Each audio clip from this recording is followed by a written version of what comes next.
changing. We're flying high, creating a complaint-free world. No more, no more complaining people. Their lives are changing. We're flying high, creating a complaint-free world. No more, no more.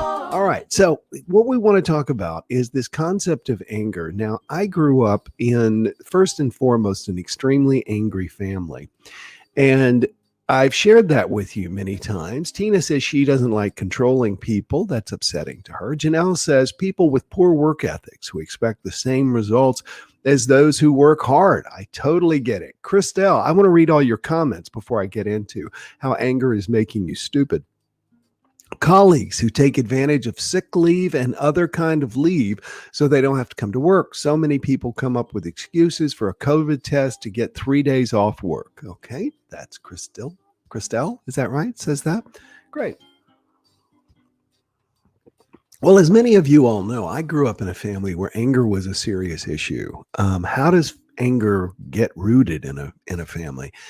It goes way back in the lines of the family. I think my grandfather was a very, very angry and abusive man. My father was an angry and abusive man. I grew up to be very, very angry myself as a person, and a lot of that has to do with complaining. Complaining is born out of anger. It's born out of a sense of injustice, that there's something wrong with the world. And I was a very complaining person. I was a very negative person. And I want to talk with you about anger because it took me a long time to realize that my father was not the only one with an anger issue. I was as well. And by that, it doesn't mean that I screamed and yelled and threw things at people or anything like that, although I did do my share of screaming and yelling throughout my life. Unfortunately, none of this is to brag. I'm quite ashamed of all of it. But when the old saying is, when all you've got is a hammer, everything looks like a nail. And I was raised with, if you want something, you raise your voice and you get upset. You don't ask, you raise your voice and you get upset. And so I have struggled with anger. I have struggled with depression. Through my life, I've struggled with sadness. My mother was chronically depressed. My father was abusive and angry.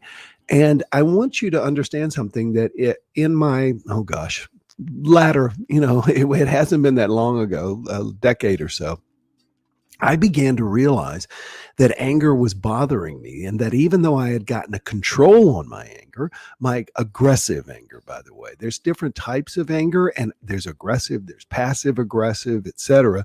And my anger, my aggressive anger, I began to get a control on it, but it was literally like capping off a well, and it was building and churning and burning inside of me. But at least I wasn't yelling at other people or getting upset, and I began to realize that I could get what I want by simply asking. Most people are more than happy to give you what you want if you just simply ask. So I began to read books on anger. I began to try and understand anger. I began to understand the sources of anger. And I've talked a lot about this. And in my book, Happy This Year, I talk about this quite a bit. Anger is not just rage. It's not just screaming at somebody. The other day I was driving here in downtown Miami, and this Lamborghini came up on me in a residential area, and the speed limit was 30. I was doing 35. And the guy got on my butt and raced the engine and then zipped around me, flipped me off, and honked his horn, all because I had the temerity to only be driving 5 miles above the speed limit. Now that is aggressive anger. All right. The other type of anger might be sadness is also a kind of anger. I want you to understand that sadness and depression are all types of anger. They're all types of being negatively upset. And their courses, or rather their causes, usually have to do with our feeling of injustice in our lives and in our world. As I asked many of you, let me see if others have added comments here. May I add another slice? Since injustice encompasses many things, animal negligence and cruelty. I grew up in an angry and aggressive family, me as well. Drivers who tailgate and honk, says Michelle. Jerome, those who feel privileged and have no respect or compassion for other people. Have you noticed, though, that in almost all of our cases, it's a feeling like the world is off kilter. It's a feeling like someone is getting something and to our expense. Someone is hurting us.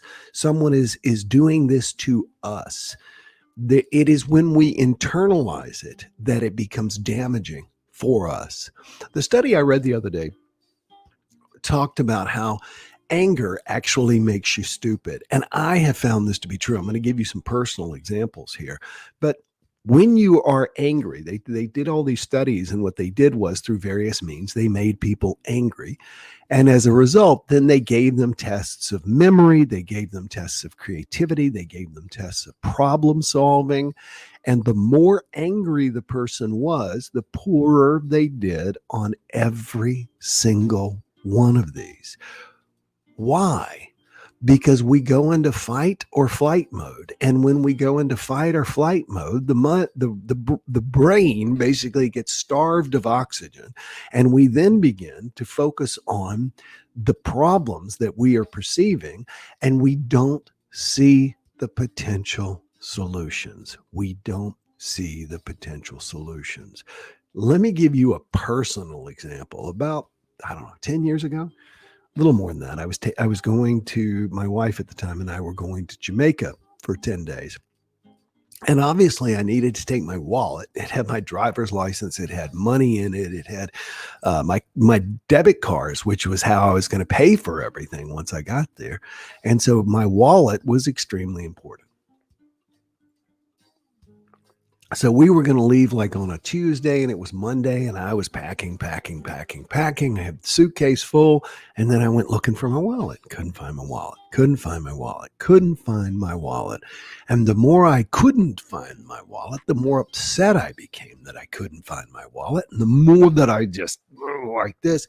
And I called my assistant and I asked her, where would you think I might have left my wallet? I'm serious. I did this. And my wife looked everywhere. And I spent a day getting more and more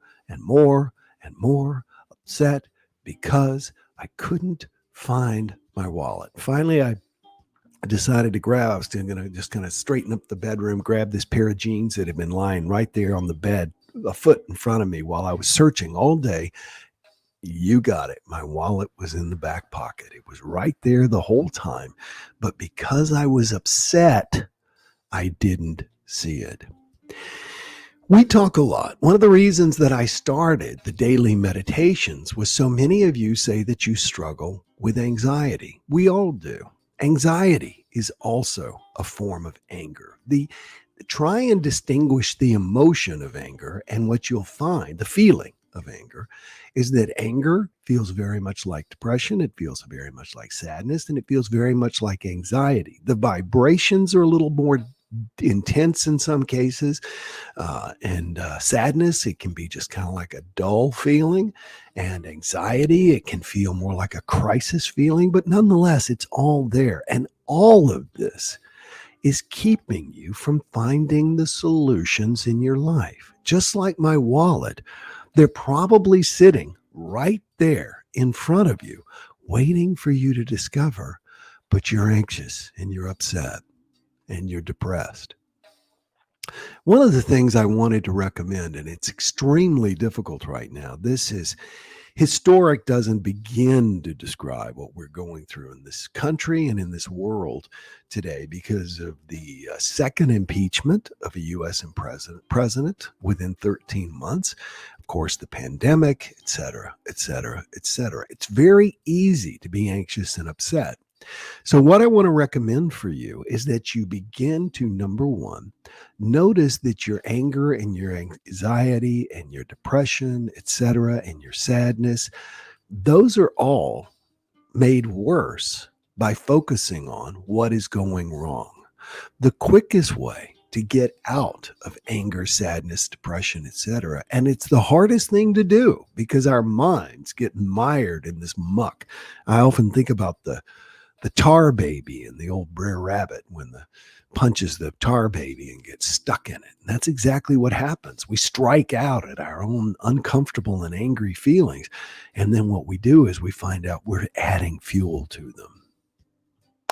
So I'm suggesting that you try and back off your news consumption, that you increase your exercise, and that you totally increase the silence in your life, the quiet in your life. I remember my dad, as I've shared so many times, struggled with so many things. But one of the things that he never really afforded himself was the sounds of silence. My dad always had music, television, radio, something playing all the time because he didn't want to be alone with his own thoughts. Be alone with your own thoughts and then take that expressway to get out of the negative feeling. And it's the thing you don't want to do. And that is gratitude, gratitude, gratitude, gratitude, gratitude. I am grateful that someone loves me enough to buy me a cute little mug that says, I love you. I am grateful enough. I am grateful that I have ring lights that balance out my face. I am grateful that I have this Yeti microphone that makes my voice sound so much better. I am grateful for my headphones. I am grateful for this foggy day here in Miami. I'm grateful for Teddy. As you begin to, I'm grateful, I am grateful, I am grateful, I am grateful, I am grateful. You can't have negativity and anger and sadness in your life if you're constantly saying, I'm grateful, I am grateful, I am grateful, I am grateful, I am grateful. And you can do that. Let's take a look at some of your comments today. Michelle says, these sort of emotional issues left me when I became an observant, Bible-believing, saved Christian, walking upright and specific. Okay, we don't get into religious proselytation here in the Jumpstarts. Appreciate it, sounds great, but just as I would not invite someone to give a long dissertation on Muhammad, we don't get into Christianity either. This is a safe place. So, what else? Anybody else want to comment or make a statement about what's going on in your life? Elena Johnson is here. Great to see you. Let's see. Christelle says, I'm trying to do the gratitude thing, but I'm saying thank you for all the same things over and over. Here's what you got to do, Christelle. Stop it. I used to do this thing when I lived in Missouri with my dog, Jake. I would do what I called a gratitude walk. And I would walk with Teddy and I would take my mala, which is 108 prayer beads that you wear on your wrist. And as I was doing that, I began to make myself say, I am grateful for something. And I had to come up with 108 things that were different than the day before. So I would say, I'm grateful for the rods and cones in my eyes that allow me to see the color red in that flag. I am grateful for my toes that allow me to stand up without falling over. I am grateful. If you trust me, there's always more things to be grateful for than there is time to be grateful. Let's see here. At times, I take anger as a knock on the door saying you're not okay with something. It is time to change or modify. I also tell to my clients in therapy and coaching, anger can empower you to move forward. Very true, Murchie, rather good point. I see up here, Ed, I missed Ed. Anger is nothing more than loss of control. Actually, anger is an internal feeling that manifests not only what Ed is talking about is what's called rage or loud anger, etc., or aggressive anger. So let's see here. Lots and lots. Your calming voice helps. Thank you, Linda. Nice of you. Kathy says, happy to see you all. Missed a few days. Luckily, no anger with the move. Only have fun. That's great. Good to hear it. Very motivational video, says Amar. Says, thank you. I'm grateful you share your time with us, says Kathy. You all are so sweet. Thank you so much. 108. That's right. 108 new things every single day I was grateful for. And you know what? It's not as difficult as you think. I am grateful for the concrete or the pavement that I walk on. I need to detach myself from the news. Right now, it's a little hard. Do you always give yourself the reason for what you are grateful for, says Sue? Not necessarily, not at all. I'm grateful for this Starbucks coffee I get to drink. I don't have to say because it tastes good. I am just grateful, grateful, grateful, grateful. Gratitude is, it's interesting. In the story of the fishes and the loaves in the Bible, we'll talk about the Bible from a historic point of view. But Jesus talks about wanting to feed the multitudes. And the first thing he did was give thanks for what he already had. And that's where prosperity comes from. That's where abundance comes from. That's where joy and happiness come from. You can't be happy. You can't be grateful and at the same time be sad and upset. Sue says, love it. Thank you. Love you all. Thanks for joining me. And I look forward to being with you again tomorrow. We are here live every morning at 8 o'clock Eastern Standard Time. We also do a live meditation every morning at 7:30. And you're welcome to check that out and join us. It's complaintfreemeditation.com. Complaintfreemeditation.com. Thanks everybody for being with me today and Teddy, and we look forward to seeing you again tomorrow. Bye-bye. No more complaining people. Their lives are changing. We're flying high, creating a complaint-free world. No more complaining people. Their lives are changing. We're flying high, creating a complaint